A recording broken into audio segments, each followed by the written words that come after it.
We can speak to Allison Oman Lawi, who's the World Food Programme's Country Director for Lebanon, and joins us live now from Beirut. Allison, thanks for joining us at this very difficult time. I'm sure you're very busy. Lebanon, of course, under assault from Israel, which has displaced hundreds of thousands of people, and, of course, affected, like every other nation pretty much on earth, by the closure of the Strait of Hormuz. Just how serious is the situation in Lebanon right now? Yeah, no, thanks for having me. We're watching the situation very carefully. I mean, I don't think that this is a moment for alarm, but I think that we are deeply concerned with the trajectory. Even before the current crisis started a month ago, there were already approximately 870,000 people living in Lebanon that were food insecure. The last month has deepened those concerns with what you've already pointed out, which is the increase in fuel prices, what is anticipated, lack of fertilizers. All of these go into making food prices higher. And given the fact that over 1 million people are displaced and families are already having a hard time meeting their needs, increased prices really can be very hard on families being able to feed their families every night. I mean, we see that firsthand at the World Food Programme. We've served over the last month close to 2 million hot meals to support families that are living in shelters. We're working really closely with the government on cash transfers so that people have the means to go and buy food. But we are seeing increasing food prices. I think the price of vegetables have gone up in the last month about 20%. The price of bread has increased 17%. So this really is hard on families. We have families in shelters, but we also have families that have been taken in by friends, by relatives, and those hosting families also are having a hard time meeting their food needs. And it's not just prices, it's supply as well, isn't it? And many traders, I understand, in Lebanon are reporting less than 1 week of essential food stocks remaining. Yeah, now that's very particular, though. That's very much in the far south, where, as you know, there have been evacuation orders and a lot of the population has moved, but not all of the population. It's in those markets in particular in the south that we're seeing a real constraint of food lines and food systems being able to get food in.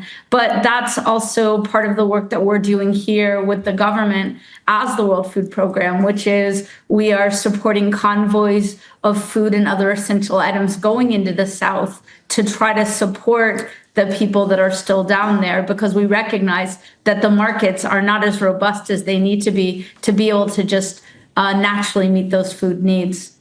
I understand even before the escalation, when was it, March the 2nd, hundreds of thousands of people were already food insecure in Lebanon. If things don't improve, where is this heading and what needs to be done? Yeah, I mean, we've been working on some projections with the government and with partners, and the official numbers will be coming out next week. But we do see that there's going to be an increase in the number of people that are food insecure. Now, remembering that there are now over 1 million displaced Lebanese, there are also Syrian refugees, Palestinian refugees, and all of these different categories are having trouble meeting their basic food needs. So yeah, if prices continue to go up, that just makes the cost of a hot meal for a family that much farther out of reach. And so the need for the work and the support of the Lebanese family right now is extremely critical. And that's part of what we're trying to do. You know, I think that we've been able to reach over 440,000 people since we started scaling up. And we will keep doing that with partners like the logistics cluster to get the food in where people need it most. Of course, there's up to, more than 1 million people displaced. So that's another 600,000 that need to be taken care of as well. In terms of what you can do on the ground, how hard is it given the circumstances of the ongoing assault that's happening?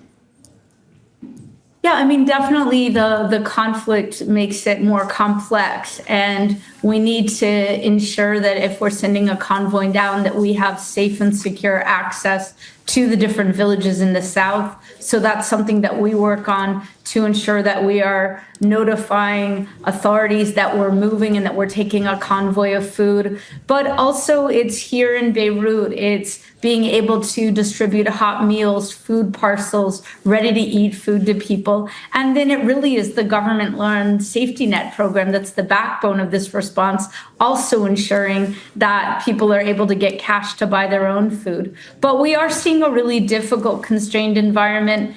One of my jobs as a country director is to also keep my own team safe.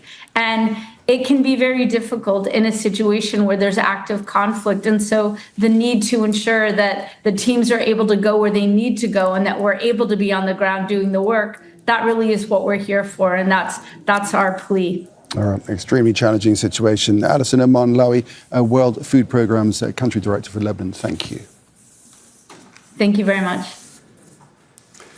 You're watching Al Jazeera. Let's have a reminder of the latest developments in the ceasefire with US, Israel and Iran. The US Vice President is heading to Pakistan for peace talks with Iran. J.D. Vance says he's positive about negotiations to end the war with Iran.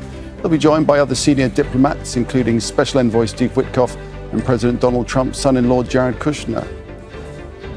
Israel has launched more airstrikes in southern Lebanon, as we've been hearing, targeting villages south of the Litani River. That's despite Israeli Prime Minister Benjamin Netanyahu's announcement seeking direct negotiations with Beirut. But the Lebanese president is insisting on a ceasefire to be announced before negotiations happen. Lebanese media is reporting that 10 state security personnel have been killed in an Israeli strike on the southern city of Nabatea. There have been a series of explosions there following an Israeli attack. Let's speak now to retired Rear Admiral Syed Faisal Ali Shah, who's a former high-ranking Pakistani naval officer and defense and security analyst, joins us now from Islamabad. Admiral Faisal, good to have you with us. As it steers these negotiations, does Pakistan have any particular leverage that could help open a way to a resolution in what is a very fragile situation? What does Pakistan bring to this party, this negotiating situation? Thank you for having me. Pakistan is doing it in a very good faith. Pakistan is hosting these talks, and Pakistan is doing it not only for itself, for its friends, for the region, for the people of the world, for the entire world. Pakistan is doing it for the global economy. Pakistan has done it, and for the poor people who have been suffering from the effects of this conflict, Pakistan has done this for them also. Pakistan enjoys very good relations with Iran. We are neighbors, and Pakistan is also very close to the US right now. And that's why Pakistan has been trusted upon to host these talks, and both have agreed to come to Pakistan. Now, you see, Pakistan, right from the beginning, has been involved in this conflict, although we have not been a party, but we have had direct stakes in this conflict, and that's why we have been involved right from the beginning. We have been talking to our Gulf friends not to take part in this conflict right away, because that would have been more catastrophic. We have been condemning attacks on Iran, and we have been condemning attacks on the Gulf countries also. Okay. So Pakistan has been treading a very, very cautious and cautious path. We have been walking on a very tight rope, and we have been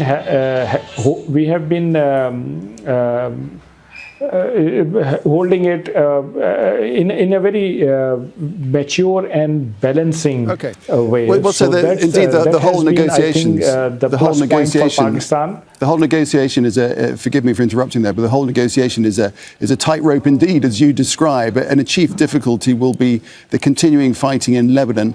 Can a ceasefire survive if it doesn't cover all areas of conflict?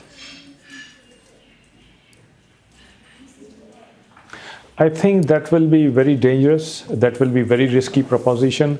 The ceasefire that has been agreed between all the parties has to be respected by everybody. You see, the statement of the mediator is taken as an authentic statement, and that's why the world has been focusing on what Pakistan has said, that what Pakistan has talked to both of them. It has been an impartial statement. It has been representing both sides. So I think the statement that Pakistan has dished out is to be taken as the authentic one. And all what is included in that statement has to be taken seriously by all parties, in fact. If that is not done, I fear that the negotiations may not bode well. They may not have a prudent and a positive outcome which everybody is expecting.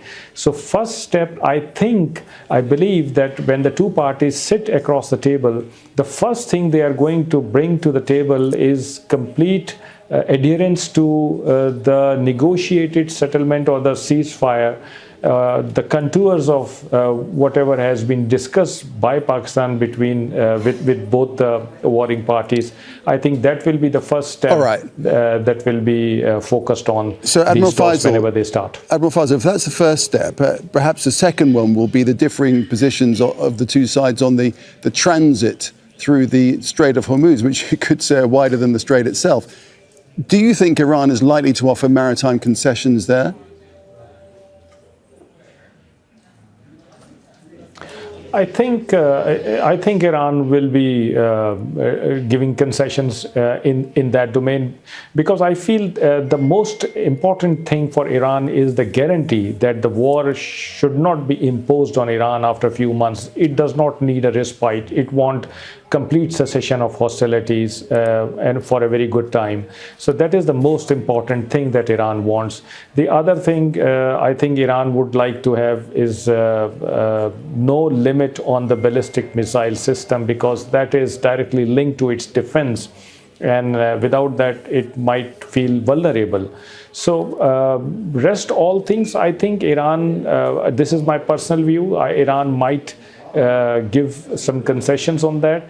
You see, when you enter into some negotiations or a bargain, you have to have very maximalist positions and demands, very strong demands for the other party. But you also know that these demands will not be accepted by the other party as these are. So yes, both the parties are ready usually for giving out some concessions. And here also I see, because if both have agreed to talk, sit and find out the solution, then they both must be mentally ready that the concessions will have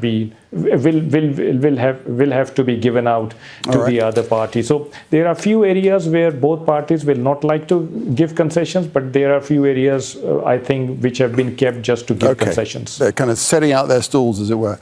Retired Rear Admiral Syed Faisal Ali Shah, appreciate that. Thank you.